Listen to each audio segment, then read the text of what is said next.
Hello and welcome to a very special episode of the Earthborne Games podcast. It's just me and Andrew today. The other two guys are out. Ooh, glass of wine? I was thinking about wine, but I went with sparkling water instead. It's very responsible of you. Are you a wine person? No. Wino? like a wine connoisseur? Like someone or just like someone who likes wines and can differentiate the types? No. Yeah. No, not that. I do enjoy. Is that a boxed wine? No, it's a bottled wine. Okay. But I don't make sure you said I have you weren't a a bottled connoisseur. wine. Right. I'm not above drinking boxed wine. I'll do that. Oh man, it lasts and lasts, and you can just squirt it out of the little nozzle. It's fine. Yeah, it's fine. Generally fine. Yeah, I'm not someone who likes to keep a bottle of wine in the house at all times or anything like that. Yeah, who does that? Lots of people that I've known have tons of bottles of wine. Yeah, I was visiting a friend when I was in Virginia, and he had a enormous wine collection. It was crazy. Did he have a wine cellar? No, it was like right off of it was like in his laundry room. So, it wasn't too snooty. Yeah, but I feel like I've seen that. I was shocked. It was, I don't know, 50 bottles of wine. It was ridiculous. Wow. Some expensive ones too? I don't know. I didn't grill him on it. Probably. I can't really tell much of a difference between an expensive bottle of wine and a $20 bottle of wine. Can you? Do you know that? I don't know if I've had that expensive of wine, and I would like to see. I would assume that I wouldn't be able to tell the difference, though. Yeah, I've had expensive wine a couple times. Just going out to like business dinners and stuff. Mm-hmm. And I remember the wine was good. I was like, "Oh, this is good."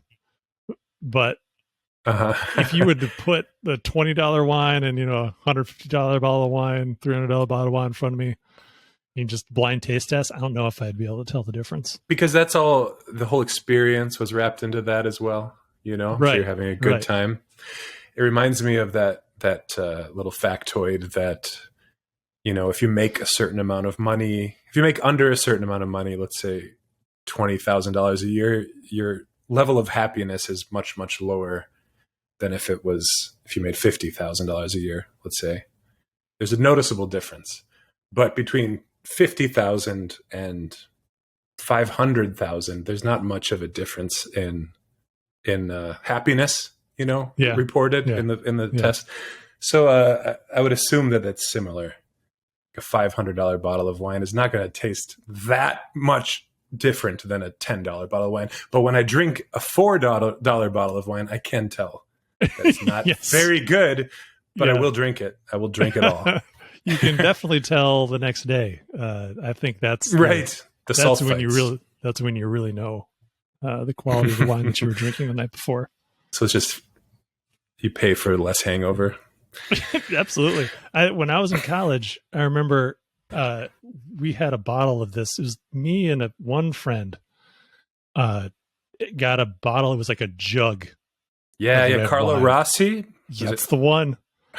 And we drank that entire thing, and I've never felt worse in the morning than I did after drinking that wine. It was so probably bad. The same. Like being stabbed, like a headache, like being stabbed through the temple with a dagger. Yeah, drinking half of a Carlo Rossi would probably do that for you. I have a similar, college days. Right. Sangria, Carlo Rossi, trip to New York. It was great. But yeah, the next day I think I slept in on that couch. And I just want to remind our viewers to, drink responsibly. This is a show. Always. Or not at all. Not at all is cool. I like not drinking at all. Whatever you're into. Yeah, I'm not much of a drinker myself, but we have this bottle of wine, so I'm drinking it. Yeah. I've been on the lookout for some rare types of wine lately.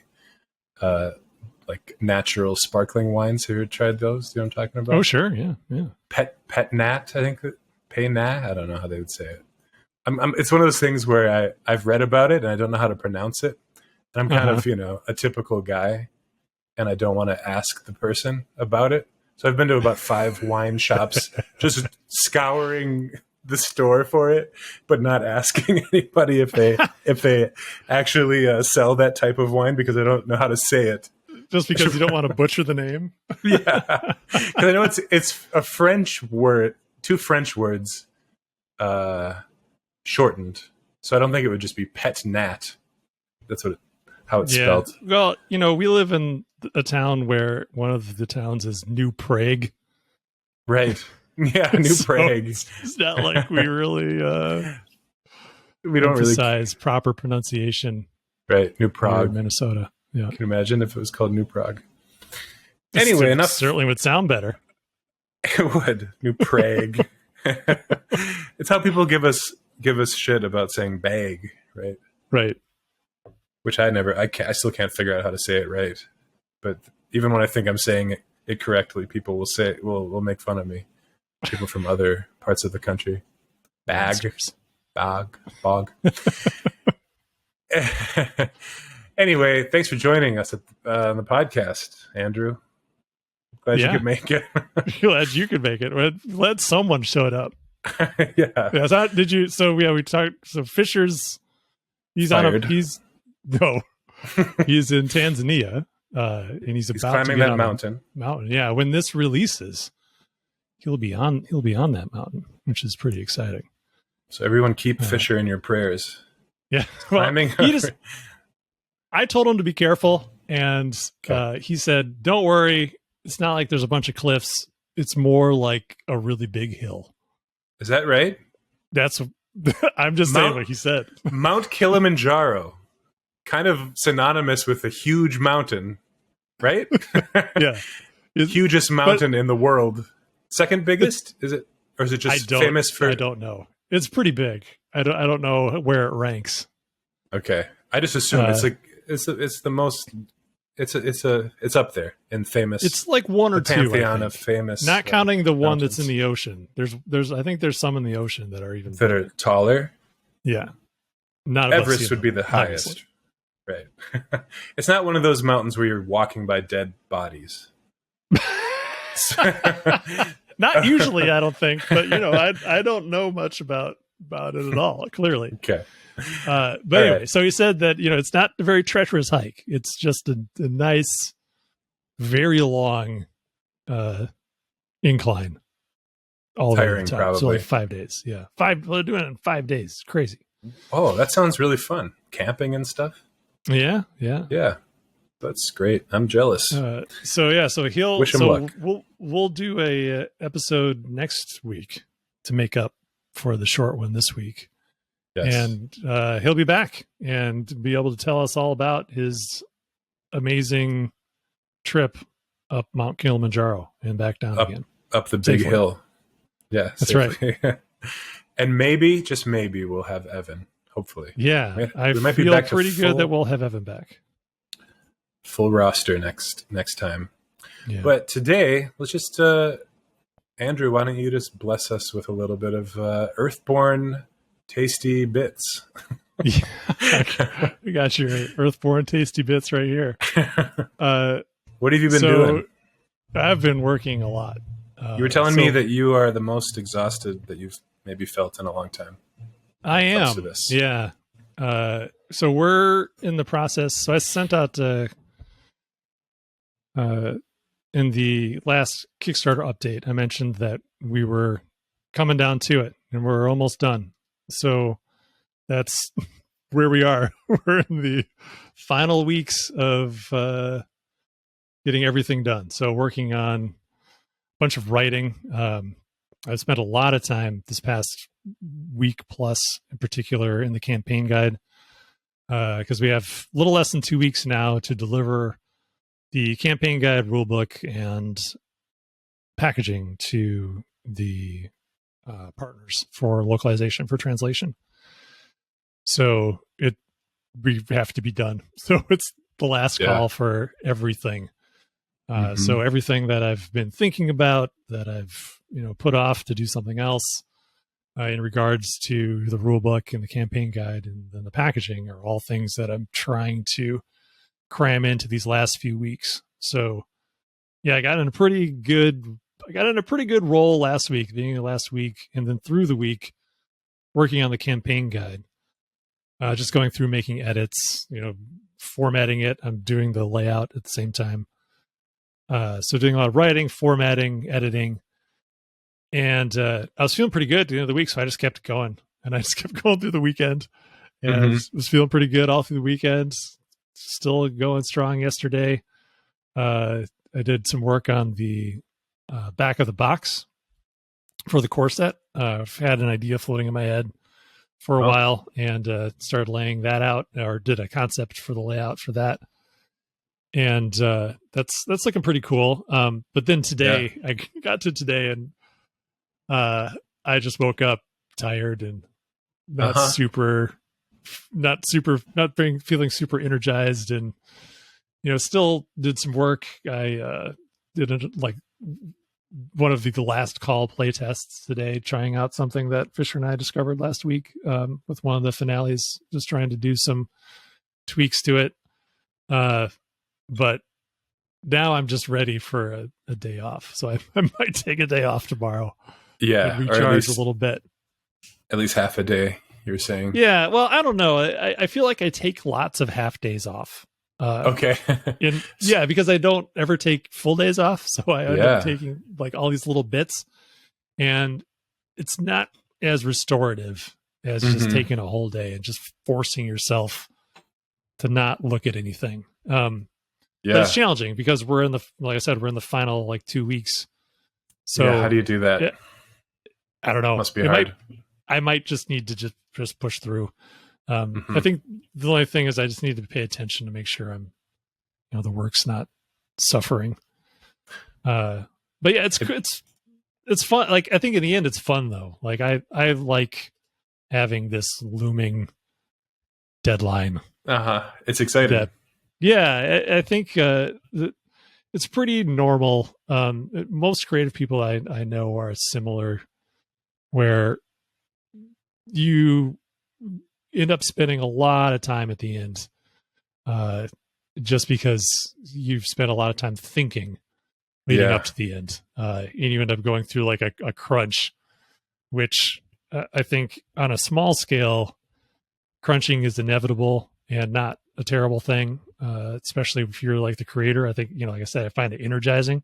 And it was just a couple of us, and we're all like working hard to get the thing done. That can be pretty fulfilling at the end.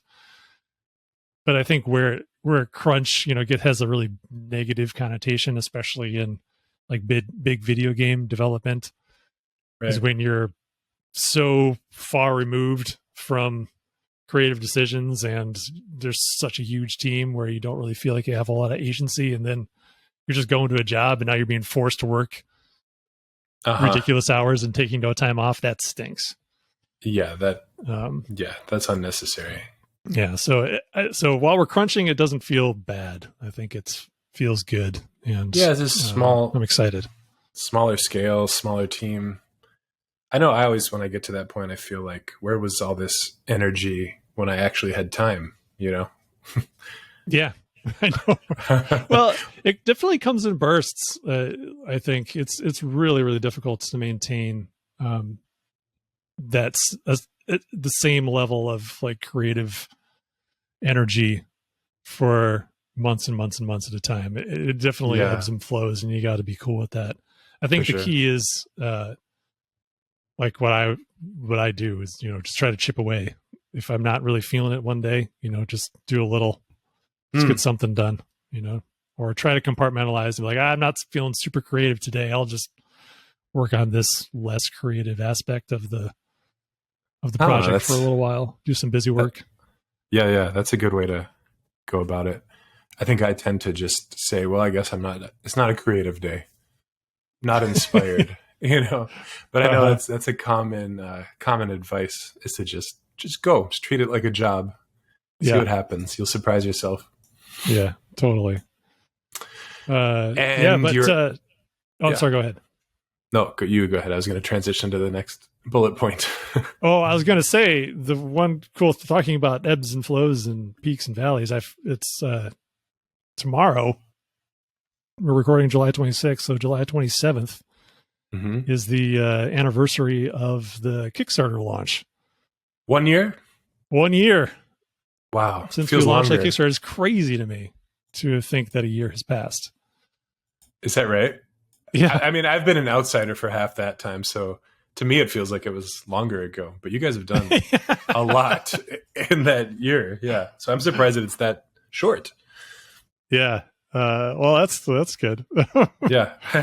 Yeah. No, it's wild to think think of myself a year ago and what we were doing on this day a year ago, preparing for the Kickstarter and just making sure everything was done. How much of the game was done at that point? What did you have? The rules were mostly done. The rules were like 90% done, 95% done. Content wise, maybe 35% at that time. We had a bunch of stuff that was done, but for a different version of the game. Yeah. We changed the scope of the game considerably in the months leading up to the Kickstarter when Fisher came on board, and then which enabled us to really explore the open world concept in the way that we weren't really doing before. Yeah. And I think I described before, it used to be more like hubs in Demon Souls, where you have like a central area, and then you'd go out to different regions, and you'd explore there, and you'd come back to the hub instead of it being one contiguous world. So we had a bunch of stuff done for that, and then we had every art piece that you saw on the Kickstarter was every art piece we had done. So very, very few. Right. Yeah. You guys have accomplished so much. Yeah, it's pretty cool. It's pretty cool to be at this point where we're on the precipice of completing creative work on it. I'm excited. And then we'll switch over to some promotion. I'm looking forward to doing some promotion, getting the pre-order store up. We're going to redo the tabletop simulator mod and release a new demo. So cool. Yeah, should be fun. I'm looking forward to it. And then do some more fun stuff on the website, some promotion stuff. That should be cool. Yeah, yeah. Well, I was telling you, I'm super excited for it now that I've completed the 4 little cards I did for the game. Yeah, they look great. They look great. Thank you. Yeah, thanks for doing it. I think they turned out cool. Just excited to see it and play it. Cool. Do you want to talk about what we're into? Yeah, let's talk about what we're into. Okay, or what we've done. I'm not that into anything right now. Things that I've done in the past 2 weeks. What have you been up to? Yeah, entertainment wise. I saw the movie Nope, the big box office. How was it? Hit. When the movie, I'm not going to do any spoilers, obviously, but when the movie ended, I felt a little. I've loved his other 2 movies, Get Out and Us. Those are great. So I was excited for this one. It reminded me of Indiana Jones in a way. For some reason, the score is similar to Indiana Jones, and it was just a real fun. It had like a Steven Spielberg kind of vibe to it.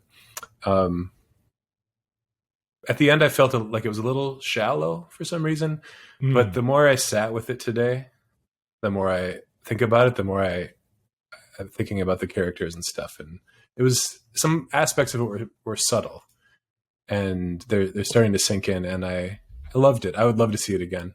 Good characters, good just fun adventure. Cool. Some surprising, weird things that I was not expecting.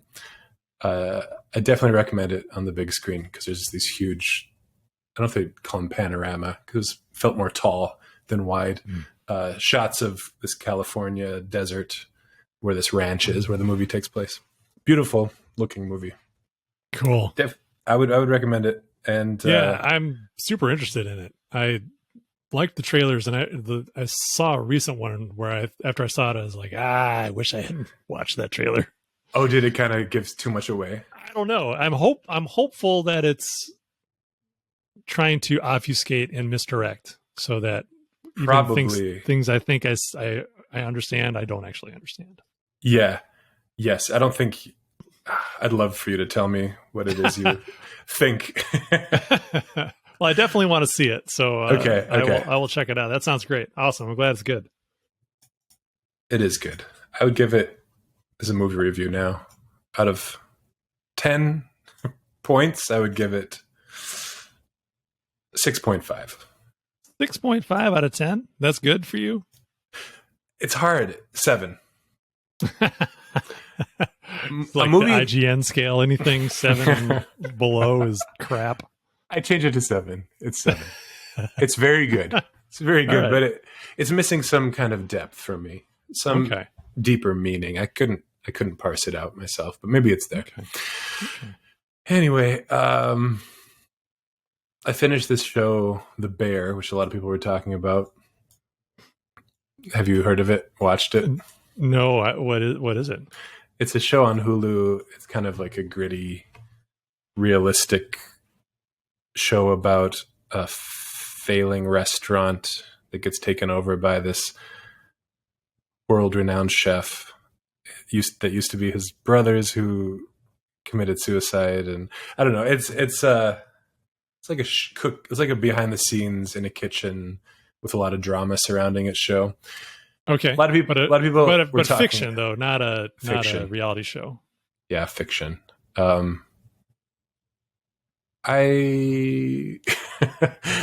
was a weird show. I loved some episodes and I really didn't like some episodes, but I know a lot of people loved it. And usually when a lot of people love something, I'm a little more hypercritical of it. So these fools. Yeah, take that for what it's worth. As far as games, I've been playing Dicey Dungeons again. Have you ever played that game? No, I have not played it. Okay. Is it on Steam? It's on everything. It's even just released an iOS app. It's a good dice roguelike, good art style, good music, pretty solid mechanics. It's a bit in the vein of Slay the Spire, except with dice controlling your outcomes. Still have cards, inventory management and all that. Does it actually have the dice on the screen? Yes. Yeah, and you can. Is that good? That's good. Oh, the characters are dice. The characters are dice. Everything's dice. It's cute. It's good. Okay. It's considered one of the better deck building roguelikes. If you like Slay the Spire, I think you would like this game. Yeah, I did like Slay the Spire. I liked it a little bit too much. Did you get hooked for a bit? Yes, for a couple days. Oh no. And then we went on vacation and I was so glad to not be able to take it with me. So it could break the spell. But yeah. Yeah. Okay, you just like cut out weird there. So if there's any weird stuff in the end, that's why. Anyway, yeah, the game was you'll get back into it someday. I know you will. We'll see. You'll get hooked for another 2 days at least. All right. Also been doing some physical activity, getting into biking again. Nice. Loving that. Where are you biking? So far I've been just circling Lake Nokomis. Nice. Because I live near there.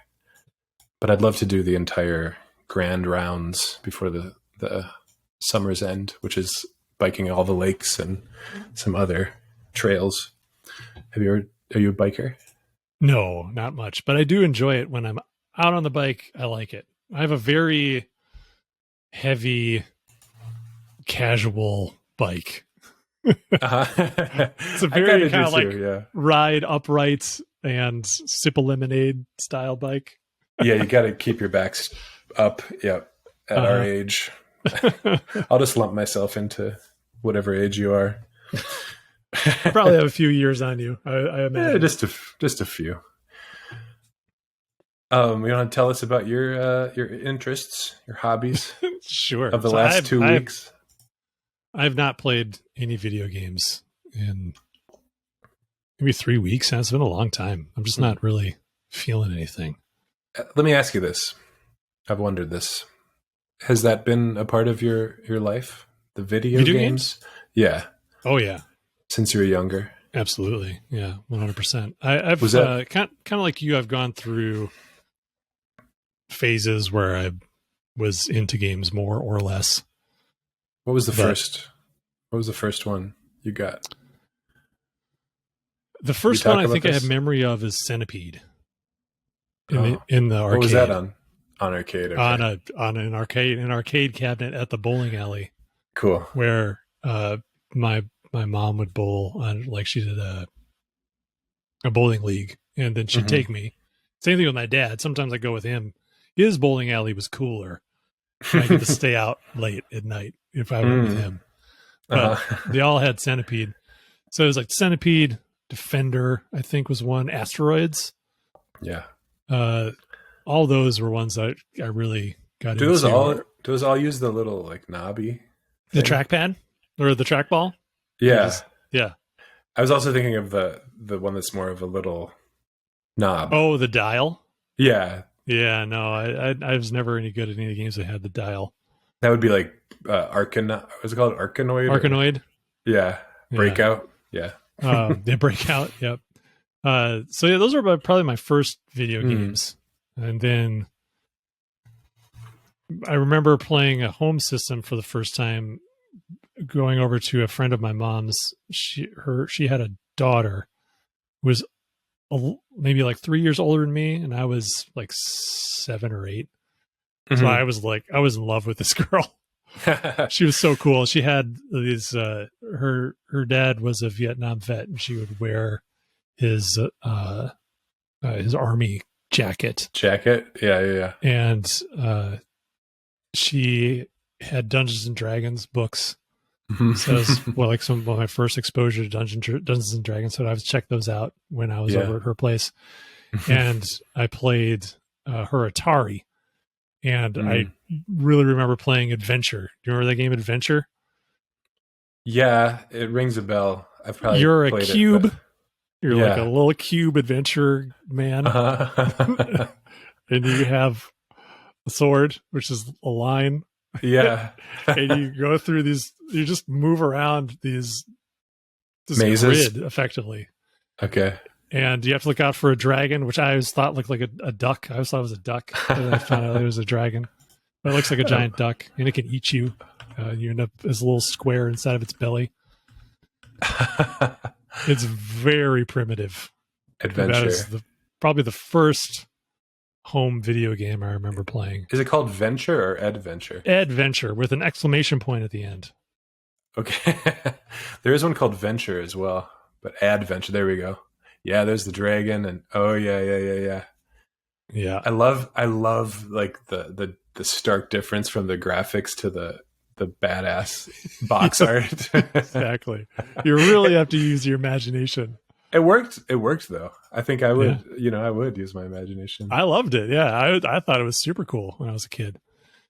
Yeah, so that was a long time ago. But I've been recently, I've been playing Pokemon with my son. You're still doing it from last. I mentioned last time he's getting into it, and are you getting into it? What's that? Are you into it, like, as a game? It's a card game? I've this is the first time I've really played it since he was 7, where it wasn't getting him to read the cards was difficult. Just wasn't super into it, and so we played but didn't really play. So this is the first time that I've actually played the game, and it's pretty good. This just in, Pokemon, not bad, pretty fun game. Andrew Navarro, creative director. Yep. Put it on the box. Yep, it's breaking news. He says not bad. Hot new game called Pokemon. Yeah. Keep an eye out for it. It might be big. I always wanted to get into it.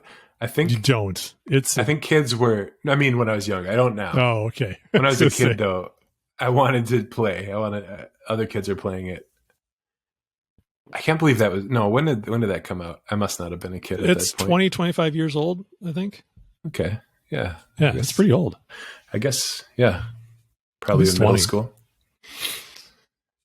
I can't do anything Pokemon. It's one of those things I want to get into a thing that people are obsessed with, you know? So I've tried to get into the band Fish and many, many times. And I just cannot do it. Pokemon is one of those things. I've tried to play Pokemon games and it just push it. I bounce off it immediately. Yeah. The video games, I don't really get into, but it's pretty fun. Okay. So I built a deck. He has a pretty good deck. And played him a few times. We started off 4-4, and then the last 6 times he's beaten me. Oh wow! Yeah, he's crushing me. Yeah, my deck's just too slow. And last week the story began with him not quite understanding strategies. Right? He's got a pretty good grasp on the strategy. He's getting better. Okay.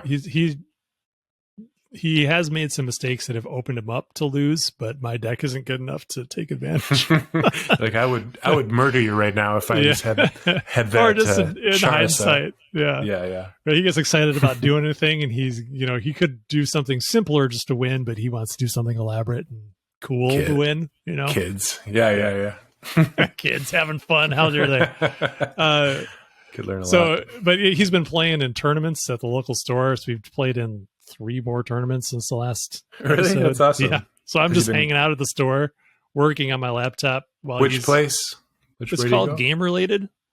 Game Related. Yeah. It's a tiny store in North St. Paul.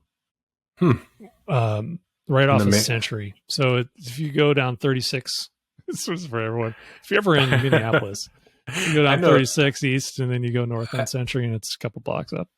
I know that. Is there a Burger King right there? Yeah, there is Burger King there. You got it. Yeah, I used to work in North St. Paul. Nice. That's right by my house. I'm really close, a couple blocks away from there. Oh, really? Oh, cool. It's cool you live so close to the tournament center. Yeah, I know. We could bike there. We drive there. It takes like 2 minutes. So that's been really fun. And he's been making friends at the store. He's one of the youngest people there. There's a lot of adults playing Pokemon.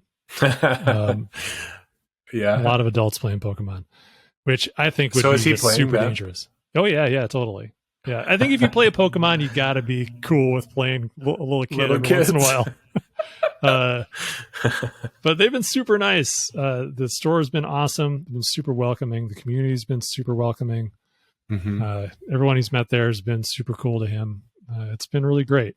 It's really cool. It's the thing about games that is one of the greatest things about games is finding a community that enjoys the thing you enjoy, and then spending time doing that thing, and just everyone coming together. Doesn't matter anything about you or like what's going on in your life or what your religious political beliefs are, like whatever. You just get together and you play this game. It's awesome. Okay, I think that's getting to the bottom of what I was trying to say about wanting to love something the way other people do, such as Pokemon or the band Fish. I just don't feel like I've ever had a thing that has such a community around it. You know, the kind of things that I like, I can't imagine them having, conventions about. I wish I could think of a funny example of something I really love that would never have a convention. Wes Anderson movies, or I don't know. There's no else. Wes Anderson convention. That actually, I feel like there may be. Maybe I'm just not that. I don't nerd out about that many things. Yeah. So I try though, and then I realize it's just not in my blood. Well, it's kind of like the easy way to do it is being a sports fan, right? Like just finding a team you like, and I think that is another thing that I really enjoy. About being a Packers fan is a fun thing, because especially when you're Packers, not there. Packers fan in the Twin Cities is fun because there's these clutches of people. Isn't there a Packers bar in North St. Paul? I don't know. There's one every 10 feet. Okay, right. That's true. That's true. But these places exist, and you can go there, and it's like this fun, like safe haven where there may be like a Vikings fan there, but Yeah, it's Here's the just fun. thing. The thing is, amongst sports fans, is there, other than liking the team, I feel like there would be less common threads elsewhere. Whereas someone who's into Right. the band Fish, let's just keep using that one as an Uh-huh. example. There's other things you may have in common. Yeah. Well, the Venn diagram of, tabletop gamer and Green Bay Packers fan does Uh-huh. not create a Yeah. lot of crossover in Overlap. my experience. I mean, there are some. I do know, like I've worked with people who are Packers fans, and that's been super Hmm. awesome. Yeah. But it's when I go out to the Packer bar, we're not talking Yeah. about Dungeons and Dragons. Right. You just connect over being human beings and Uh-huh. enjoying something. Yeah, That's it's right. true. There doesn't That's need to right. be overlap. That's right. And I've also started playing Kingdom Death Monster again with my friends. What is that? So that is it's one of the first super successful tabletop Kickstarters many years ago, like 10 years ago, I think. Okay. Just millions of dollars. And then they did another one, made another bajillions of dollars. It's a gigantic box. It's like 19 pounds worth of game. It comes Lots with of pewter miniatures, it looks like. not pewter, all plastic. Okay. And it's a cooperative game where you play as these Beasts? humans, Like mutants? Okay. kind of left out in this weird dystopian nightmare fantasy world where the ground is nothing but upturned, frozen faces. And it's all darkness all around you. And you have nothing but a rock and a loincloth, and you have to go and fight a monster. And then you defeat it, take its stuff, craft stuff, go fight more monsters. And you just do that until you have a settlement that you grow as time goes on, and your characters will suffer injuries and things will happen to them, and it's all sorts of crazy stuff. That's a lot of random rolling on random tables to see things that happen. Is it as great as it sounds and looks? It's kind of awesome. It's kind of awesome. We played a campaign a couple years ago. We got maybe 15 lantern years, which are sessions, into the game, and lost. Everyone in our settlement died, so we just ran out of people. And we had a really good time with it. And then I got together with my friends recently, and we were going to play Big Trouble in Little China, the board game. But things fell through. We had to rearrange some stuff, and then we ended up playing on a different night. And my friend was like, well, I'm not prepared to play Big Trouble in Little China. So I said, we could start up Kingdom Death again. How about that? And they're like, yeah, let's do it. So, so we played last week. We're going to play again tomorrow night. And cool. It's pretty cool that I'm trying to revitalize the weekly board game. Night, which is something we did before the pandemic for like 3-4 years. And haven't done it since. So, that's pretty exciting. So I think having a game like this, that's a campaign game where you have to come back and keep going, is a good way to get that momentum back. Yeah. The game's pretty fun. It's really brutal, and the randomization can be super punishing. But like any good dice game, it really creates amazing and memorable lows and really amazing memorable highs. So it's really fun for that, because we've told so many stories of things that have happened to our to our characters as we played this game. That's awesome. It sounds great. It looks great. I love the look of it. It's really fun. It's really fun. It's very, very clunky, but it's all part of the charm. Think people will say that about Earthborne? That it's clunky? I don't think so. I don't think so. It doesn't feel like it would. They would. No. But I mean, there's a lot. I mean, it is kind of similar to Kingdom Death in that there's a lot. Okay. So it could sometimes maybe get No, I'm not going to make you say it's good. What am I doing? I would say that the things that happen randomly in Earthborne Rangers are similar to the things that happen in Kingdom Death, except less gross. Cool. But plenty of moments cool. where random things happen and like a cascade of events happen on the table. Yeah. It tells a really fun story, and all those pieces were there to make that thing happen, and it's super memorable. And then you end up telling those stories, and that's one thing that one of the many things I think Earthborne Rangers does well is creates those moments.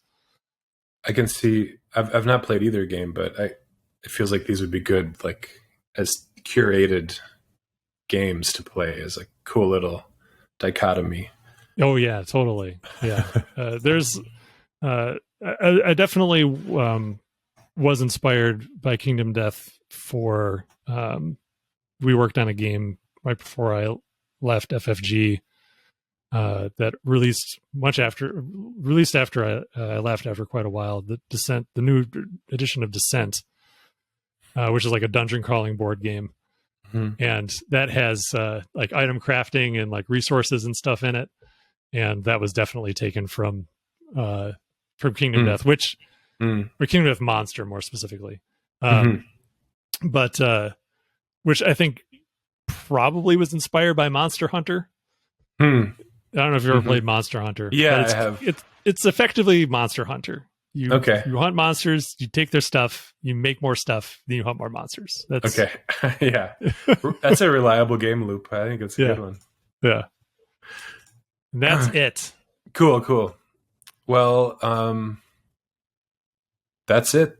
That's the show. It's supposed to be a little tiny show. It ended up being 41 minutes. That's pretty cool. That's a little bite size. Yeah. It's a little half. Any titles jump out at you while we were recording? I don't think we don't have Fisher or Evan here to say the weird stuff. That's right. We'll figure it out, I'm sure. We'll brainstorm after. Okay. Thanks for joining us, everybody at home, and we'll see you in 2 weeks. Reach out to us with questions at info@earthbornegames.com. Yeah, we'll see you next week. We'll do it next week. Oh, next week. Next week, yeah, with Fisher. Okay. That's why the short one this week. Okay. We'll get back on the train next week. So 1 week from now. All right. That's right. Goodbye, everybody. Bye.